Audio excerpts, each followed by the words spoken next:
लग्नानंतर होईलच प्रेमच्या आजच्या भागात आपण पाहणार आहोत. जीवा नंदिनीसाठी टिफिन पॅक करत असतो त्यावेळेला तिथे मालिनी काकू येतात आणि सांगतात, राणे आजींना सिलेंडर लागते तेवढं देऊन दे बरं, वॉचमन काका पण नाही आहे तेव्हा तू घेऊन जा. ग म्हणतो, मी घेऊन जाऊ? सिलेंडर केवढं असतं ग, हे अशी काही कामं नको सांगत जाऊ. मालिनी काकू म्हणतात, हो ना, असे काही कामं नाही सांगायचे. मग त्या नंदिनीला का सांगतो तू? तुझ्या बरोबरीने एक्सरसाइज होणार आहे का नंदिनीकडून? तिला उठता बसता येत नाही, पाय दुखते रे तिचे. तर जीवा वर बघतो आणि म्हणतो, कोणीतरी कान भरले वाटतं. मालिनी काकू म्हणतात, मला कोणी काही सांगितलं नाही, मी स्वतः बघितलंय तिला. तेव्हा जीवा म्हणतो, अगं आई ती माझी बायको आहे आणि मी जे करतोय ना ते अगदी बरोबर करतोय, हे तुम्हाला नंतर कळेल. तेव्हा नंदिनी लंगडतच खाली येते. मालिनी काकू म्हणतात, बघ कशी अवस्था झाली तिची, आता सुद्धा येत नाही तिला, जा बरं पटकन बाईक काढ आणि तिला सोडून ये. जीवा म्हणतो, आता तू पायी जाणार का? 1 किलोमीटर तर आहे. तर मालिनी काकू म्हणतात, अरे जीवा, काही लाज वाटते का तुला? कुशल तिला पायी पाठवतोय, तिची अवस्था तरी बघ, आणि ऊन किती आहे. तर जीवा लगेच छत्री काढतो, त्याची पण सोय केली आहे, आणि टिफिन छत्री दोघंही हातात देतो. तर नंदिनी म्हणते, हो ठीक आहे, जाते हां मी. तिथून नंदिनी निघून जाते. तर गाडीजवळ काव्य येते आणि पार्थला म्हणते, वा बाजूला, मी गाडी चालवते. तेव्हा पार्थ म्हणतो, मला असं वाटतं तुम्ही दमला असाल, तुम्ही शेजारी बसा, मी गाडी चालवतो. तर दोघंही गाडीत बसून निघतात. त्याच वेळेला समोरून काही मुलं आडवी येतात. तेव्हा काव्या म्हणते, अरे कोणी असं गाडीसमोर आडवं येतं का? काय झालंय? त्यातलाच एक मुलगा म्हणतो, याच्या गुडघ्याला लागलंय, आम्हाला पुढच्या नाक्याजवळ सोडता का? तेव्हा पार्थ म्हणतो, काव्या तुम्ही चालवता का गाडी? त्यातलाच एक मुलगा म्हणतो, नाही नाही, बायकांना सगळी कामं जमतात पण गाडी चालवता येत नाही. काव्याला तर हे ऐकल्यानंतर खूप राग येतो. आता हीच बाई गाडी चालवणार आणि तुम्ही बापे माणसं सगळे मागे बसणार, चला पटकन. काव्यांना गाडीत बसायला लावते आणि गणपती बाप्पाचं नाव घेऊन काव्या गाडी सुरू करते. गाडी चालू असताना मुलं सारखे गणपती बाप्पाची आरती म्हणत असतात. तेव्हा त्यातलाच एक मुलगा म्हणतो, आला आला आमचा नाका, थांबवा इथेच. काव्याच्या पण लक्षात येतं की तिने स्वतः गाडी चालवत आणली. ती पण खूप खुश असते. तेव्हा तो मुलगा म्हणतो, दादा द्या आता चॉकलेट, ताई शिकली, प्रगती झाली. पार्थ त्यांना पैसे देतो आणि म्हणता, हवे तेवढे चॉकलेट खा. ते मुलं उड्या मारतच तिथून जातात निघून. काव्या म्हणते, हे काय होतं? तेव्हा पार्थ सांगतो, हा सगळा त्यांनी ठरवलेला प्लॅन होता. हे सगळं पार्थनेच त्या मुलांना करायला लावलेलं. तुम्हाला जर थोडं डिवसलं ना तर तुम्ही जिद्दीने कुठली गोष्ट करून दाखवतात, म्हणून मी हे सगळं केलं. तर काव्या पण खुश असते आणि त्याला थँक्स म्हणते. तुमच्यासारखा पार्टनर जर माझ्यासोबत असेल तर माझं पाऊल कधीच मागे हटणार नाही. तर पार्थ तिला जवळ घेतो. थोडी इमोशनल झालेली असते काव्या. तर पार्थ म्हणतो, मी तुम्हाला मागे अडूच देणार नाही. तर थोड्या अंतरावर उभं राहून अनिशा आणि तिचे मैत्रीण या दोघांना फॉलो करत असतात. तेव्हा ती म्हणते, अगं अनिशा, काय चाललंय तुझं? अर्धा तास झालं आपण यांना फॉलो करतोय. तुझ्या मनात काही डाऊट असेल तर काव्याबरोबर बोलून तो सॉल्व कर. तर अनिशा म्हणते, काव्या तू गाडी तर शिकली पण. तर रम्या विचार करत असते, काव्या आता गाडीच्या आतमध्ये बसायला सुद्धा विचार करत असेल हो ना. त्याच वेळेला विजयचा फोन येतो. तेव्हा विजय तर आधी गुड मॉर्निंग म्हणतो. रम्याची अजिबात इच्छा नसते त्याच्याशी बोलायची. तेव्हा विजय सांगतो, माझा आज तुझ्यासोबत शॉपिंगला जाण्याचा मूड आहे आणि तुझ्या बॅगा पण उचलण्याचा. रम्या सांगते, हो वाव, मला आवडलं असतं पण मी सध्या बिझी आहे रे, कॉन्फरन्स रूममध्ये आहे आणि मीटिंग चालू आहे. तेव्हा विजय म्हणतो, तुमच्या कॉन्फरन्स रूममध्ये कॉफी फेटण्याचं अलाउड आहे का? तेव्हा रम्या म्हणते, हे तुला कसं कळालं मी कॉफी फेटते? विजय म्हणतो, माझे कान आणि स्पीकर खूप शार्प आहे.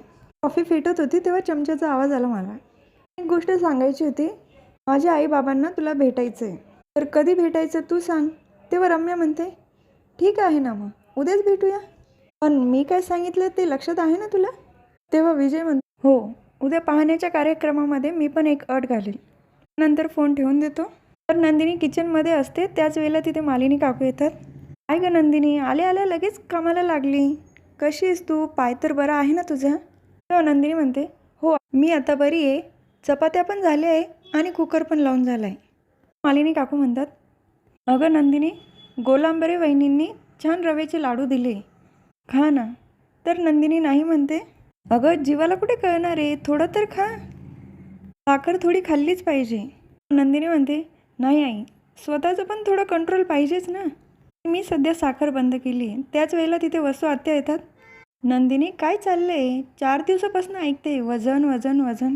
हां, तुला एक्सरसाइज वगैरे करायची तर कर, पण या सगळ्या व्यापामुळे तुला कुठे जमणार आहे करायला? नंदिनी म्हणते, का का नाही जमणार मला? स्वतःचं कंट्रोल असलं ना सगळं काही होतं वसू आत्या. आता तुमचंच बघा, तुम्हाला शुगर आहे तरी पण गोड खाताच ना. शिक्षकांना इथे नंदिनीने ना बरोबर वसू आत्यांचे कान पेले. वसू आत्या म्हणतात, अगो बाई, मी फक्त सणावाराला खाते, आता ते पण नाही खायचं का? तेव्हा नंदिनी म्हणते, आपले पूर्वज काय म्हणायचे, सणावारीच्याच दिवशी खायचं. तर एका चचा फरक आहे, आपण ठरवायचं तो कुठे लावायचं तो. तेव्हा वसू आत्या म्हणतात, हात जोडतात, बरं बाई, तू चालू ठेव तुझं वजन काय आहे ते, मी माझे शब्द मागे घेते. अगं तुझ्या नादात मी जे सांगायला आली होती ते तर राहीलच. अगं मालिनी, विजयचा फोन आला होता, त्याच्या आईबाबांना बघण्याच्या कार्यक्रमासाठी आपल्या घरी यायचं आहे, तर त्यांना बोलावून घेऊ का? मालिनी काकू म्हणतात, अय्या किती चांगली गोष्ट आहे, हो उद्याच बोलून घ्या. नंदिनी म्हणते, हो जय्यत तयारी झाली पाहिजे. तर काव्या पार्थ दोघंही घरी आलेले असतात. तेव्हा काव्या म्हणते, अहो पार्थ, माझा आहे ना कॉन्फिडन्स वाढला आहे आणि उद्या आपण डायरेक्ट हायवेवरच गाडी चालूया. तेव्हा पार्थ म्हणतो, अरे वा, तुमचा कॉन्फिडन्स वाढला आहे, बघून छान वाटलं. रम्या हे सगळं बोलणं ऐकत असते. तेव्हा पार्थला विचारते, कोणाचा कॉन्फिडन्स वाढला आहे? तर काव्या म्हणते, माझा. पण त्यासाठी देशमुखांनी काय जुगाड केला, काय सांगू तुला मी? तेव्हा रम्या म्हणते, म्हणजे? तर काव्या घडलेला सगळा प्रकार सांगते. पण पार्थच्या लक्षात येतं की रम्या हे काही आवडलं नाही आहे की काव्याला गाडी चालवता यायला लागली आहे. त्यानंतर रम्या सांगते, उद्या विजय आणि त्याची फॅमिली येणार आहे, बघण्याचा कार्यक्रम आहे. हे ऐकून तर काव्या खूप खुश असते. अगं तुझी तयारी झाली का? तू ड्रेस घालणार आहे का साडी? नाही, तू साडीच घाल, तुला हवी ती मदत करायला मी तयार आहे. तेव्हा रम्या म्हणते, अगं मी तुलाच सांगणार ना. पार्थ म्हणतो, रम्या, काव्यांना पण गाडी चालवता यायला लागली, अभिनंदन कर त्यांचं. त्या दोघीही एकमेकीचा हात मिळून अभिनंदन करतात. तर पार्थ म्हणतो, चला काव्या, पाय दुखत असतील गाडी चालवून, मसाज करून देतो मी तुमची. दोघंही तिथून निघून जातात. तर रम्या मनात विचार करते, शेवटी ही काव्या गाडी चालवायला शिकलीच, पण मीही हार मानणार नाही. मी उद्या काय करू शकते हे बघशीलच. तर जीवा बेडरूममध्ये येतो. त्यावेळेला नंदिनी झोपून गेलेली असते. जीवा बराच वेळ तिच्याकडे बघत राहतो आणि त्याला आधीच्या सगळ्या आठवणी आठवतात. त्याच्या डोळ्यात पाणी देखील आलेलं असतं. नंदिनीच्या जवळ बसतो आणि तिचे पाय दाबून देतो. सॉरी चकाचक बाई, खूप त्रास दिला ना मी तुला, पण तुझ्या चेहऱ्यावरचं हसू मला पुन्हा बघायचं आहे. तुझं वजन एवढं पण वाढलेलं नाही आहे चकाचक बाई, पण तू वाढण्याच्या आधीच एक्सरसाइजला सुरुवात केली हे चांगलंच आहे. पण एकदा वजन वाढलं तर ते आटोक्यात आणता येत नाही आणि त्याबरोबर बरेच आजार पण घेऊन येतं. आणि माझी अशी इच्छा आहे की तुझी सोबत मला दूरपर्यंत हवी. तेव्हा या सगळ्या गोष्टी कराव्या लागतील नंदी. आजच्या भागात एवढंच.